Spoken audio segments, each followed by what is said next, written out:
They murdered her husband, then asked her to marry the killer. She smiled and buried them alive. This is the true story of Olga of Kyiv, the queen who burned her enemies and still became a saint. Have you ever had one of those weeks where everything seems to go wrong, and all you can do is sit back, sip your tea, and plan your imaginary revenge on whoever left the milk out again? Now, imagine if you were a 10th century Slavic queen, widowed, insulted, and left in charge of a growing empire. And instead of dreaming up a witty comeback or a cold shoulder, you devised a revenge so theatrical, so fiery, that even medieval warlords raised their eyebrows. This is the story of Olga of Kyiv. She was no one's idea of a warm and cozy grandmother, and yet history remembers her not just for her cruelty, but for her cunning. And oddly enough, she may be one of the few people to have burned hundreds of men alive and still ended up canonized as a saint. Quite the resume, isn't it? Let's set the scene. We're in Eastern Europe around the year 945. Olga is the queen, consort of Kyiv, a powerful and growing state that would one day become modern Ukraine. Her husband Igor is the ruling prince. Life is not easy.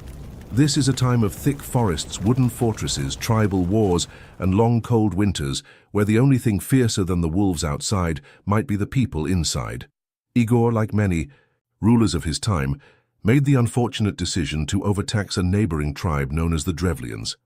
Now you'd think a ruler might have some tact when squeezing his neighbors for money. Not Igor. He decided to go back for a second helping, twice in one season. The Drevlians didn't appreciate being treated like a piggy bank, so they killed him. Not in battle, mind you. No glorious sword fight or ambush in the snow. They tied him between two bent birch trees and let the trees snap back. Think of it like medieval bungee jumping, but without the bungee or any hope of survival. Olga was now a widow, and the Drevlians, bold as ever, thought this was a perfect moment to seize control. So what did they do? They sent 20 of their best men to Kyiv with a message: marry our Prince Mal and all will be forgiven. This was, to put it mildly, a mistake. Olga welcomed them with grace and honor. She nodded politely, smiled just enough to be polite but not too much, and promised to consider their generous offer. Then she had them buried alive. Not metaphorically, literally.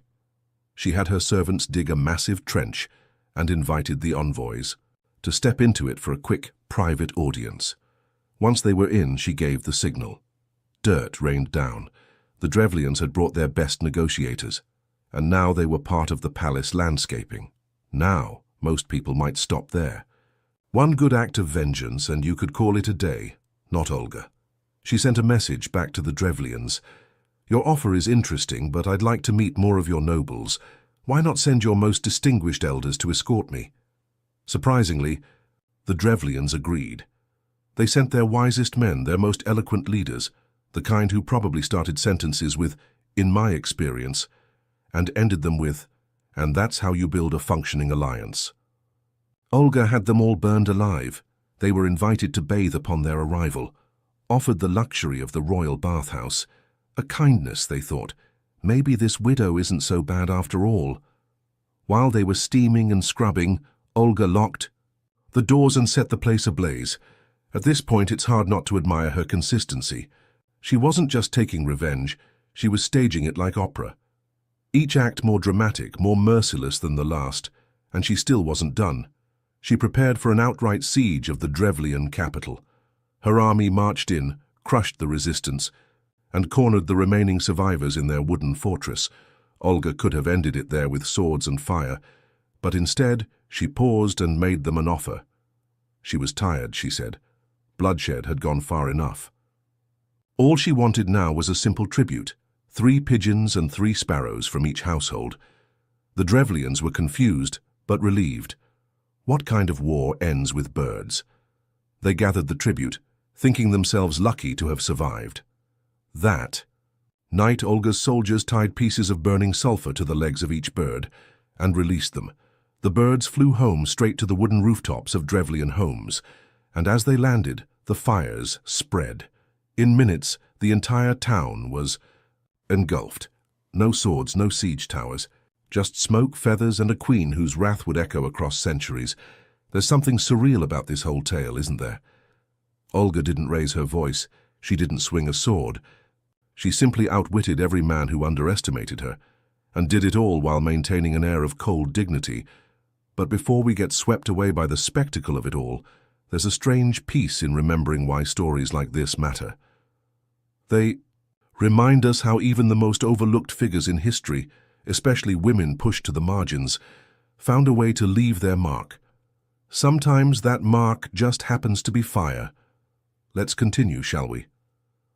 Now, if you're thinking, surely this is where the curtain falls on Olga's story, you'd be forgiven. Most tales of medieval revenge peak with a scorched city and a queen standing in the smouldering ruins, her eyes reflecting firelight. But Olga of Kyiv wasn't just out for vengeance. She had something much more ambitious in mind. She was going to rule. Here's the thing. Ruling a medieval kingdom wasn't exactly a retirement plan. It wasn't peaceful or ceremonial. It was grit, diplomacy, power plays, and the constant threat of being overthrown by your cousin twice removed. For a woman, it was 10 times harder. Women were rarely trusted with power unless it was temporary, and even then everyone was waiting for a man to come fix things.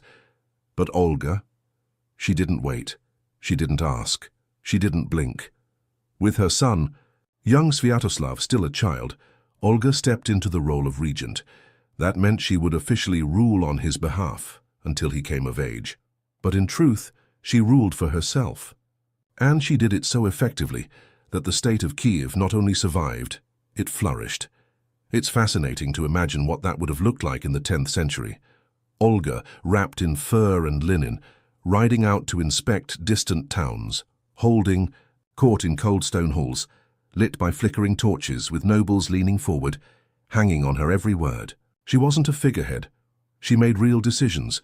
She reorganized tribute systems, established administrative districts, and reformed the taxation process so efficiently that future rulers kept her model for years.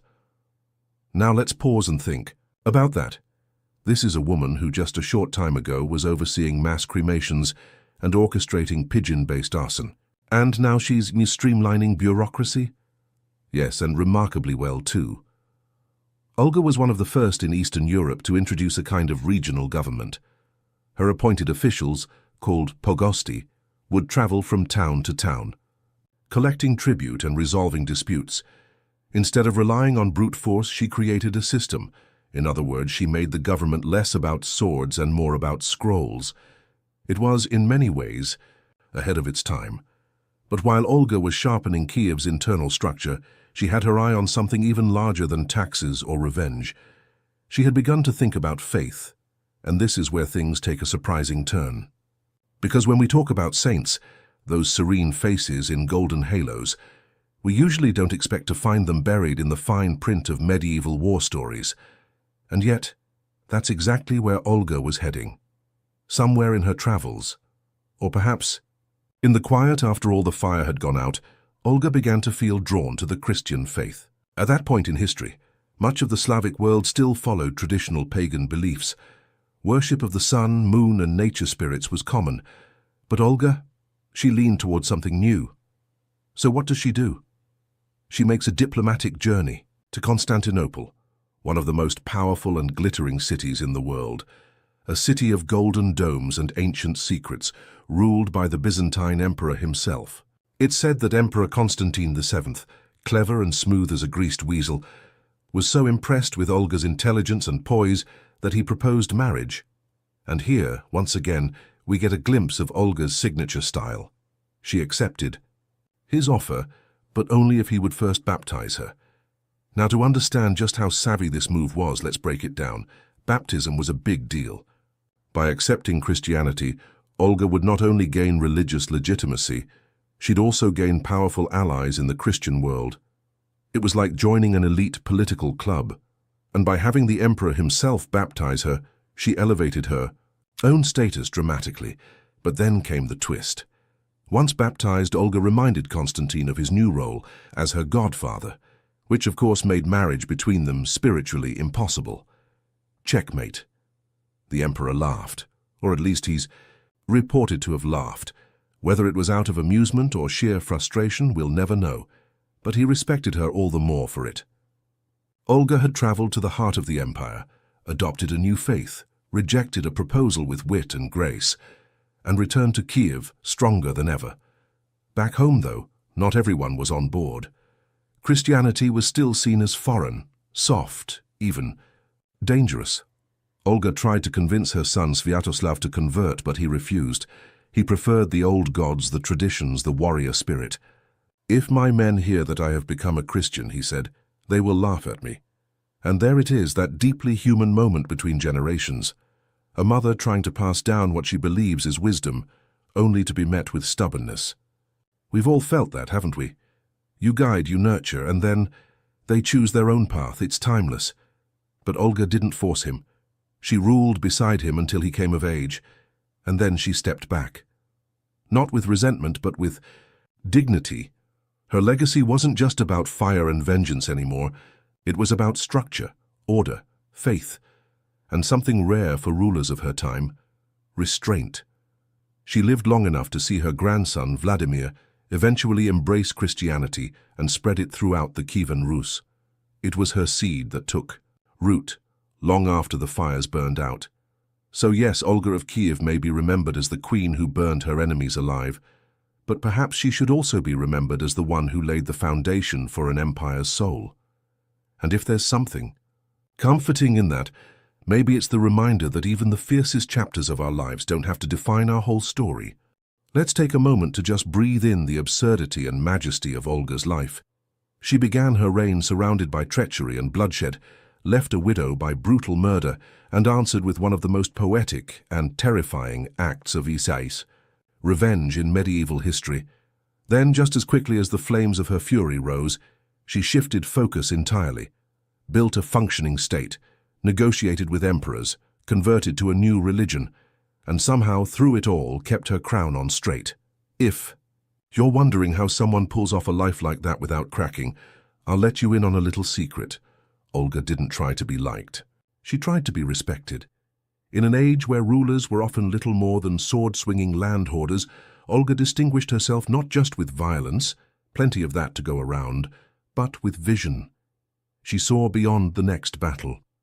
Beyond the next tribute, she saw a future, and it's that ability to see further than others that gives her story so much weight.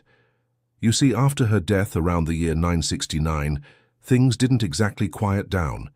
Her son Sviatoslav, the proud pagan warrior, spent much of his rule fighting off enemies on every side. He was brave, no doubt, but his style was more firebrand than founder. Without the organizational work of his mother, Sviatoslav's victories might have turned to dust.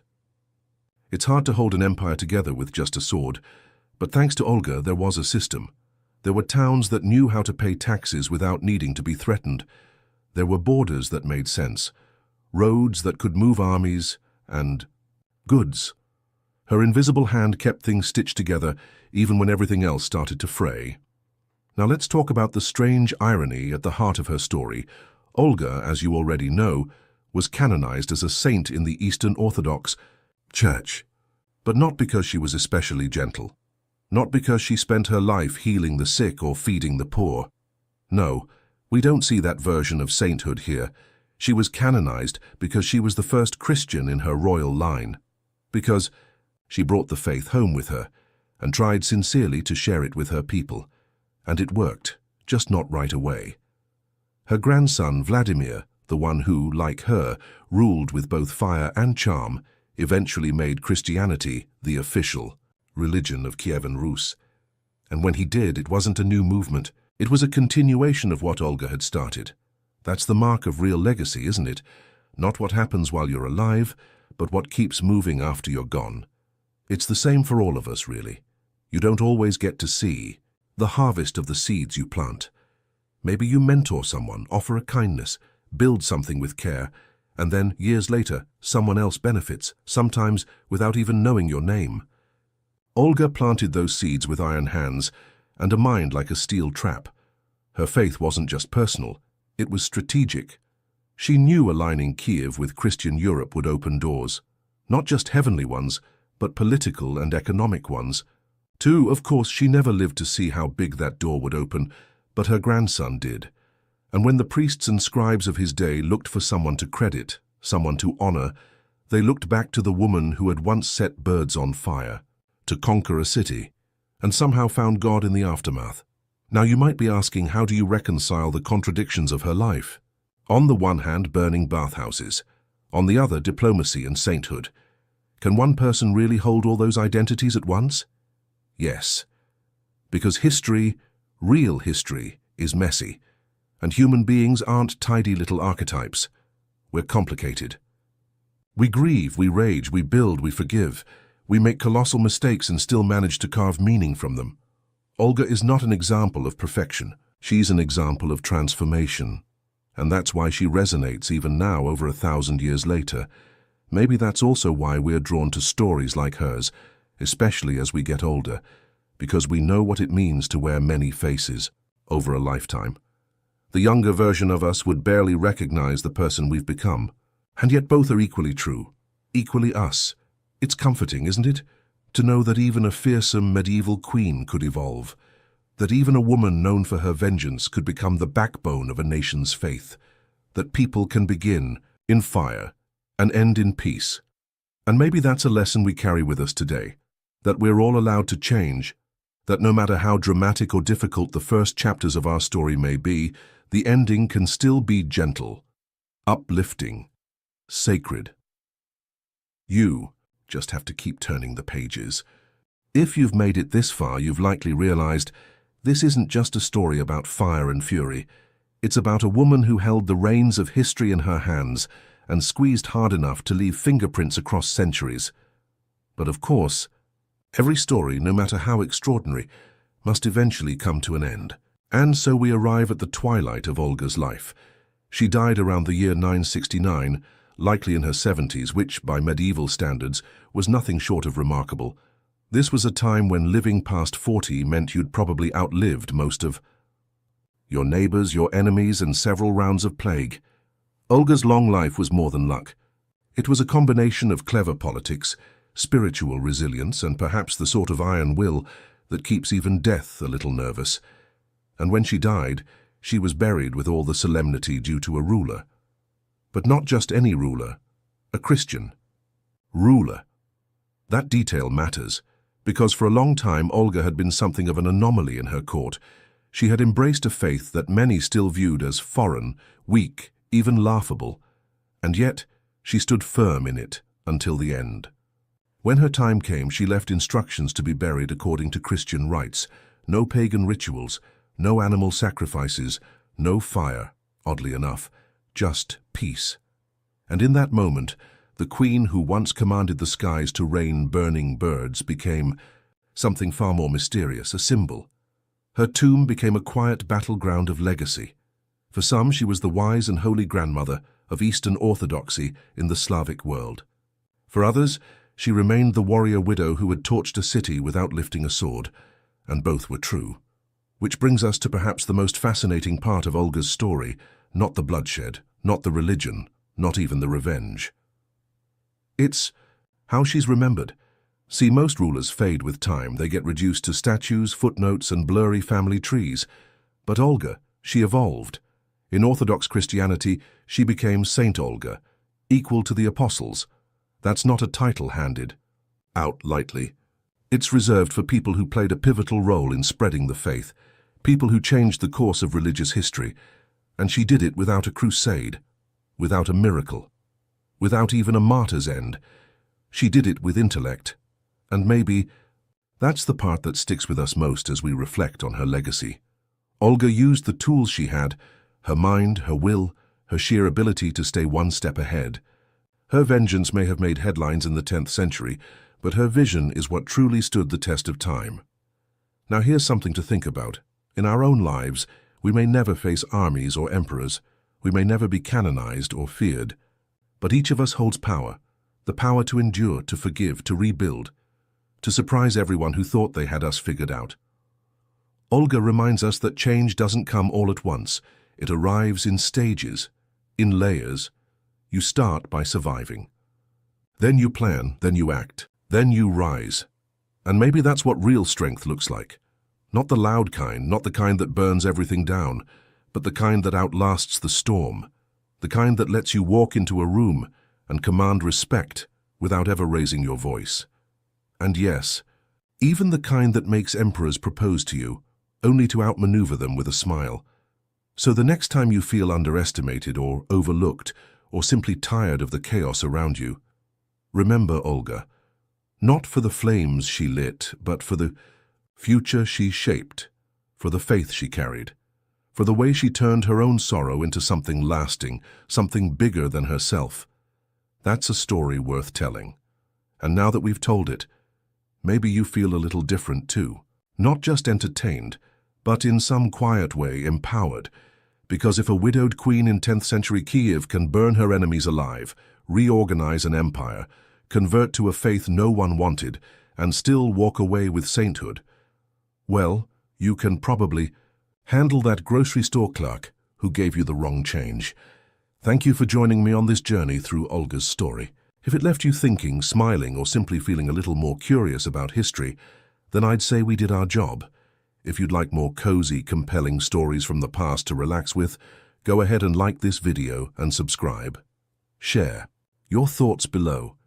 Was Olga a hero, a villain, or something far more complicated? Until next time, stay curious, stay kind, and remember, some of the most powerful stories come from the most unexpected lives.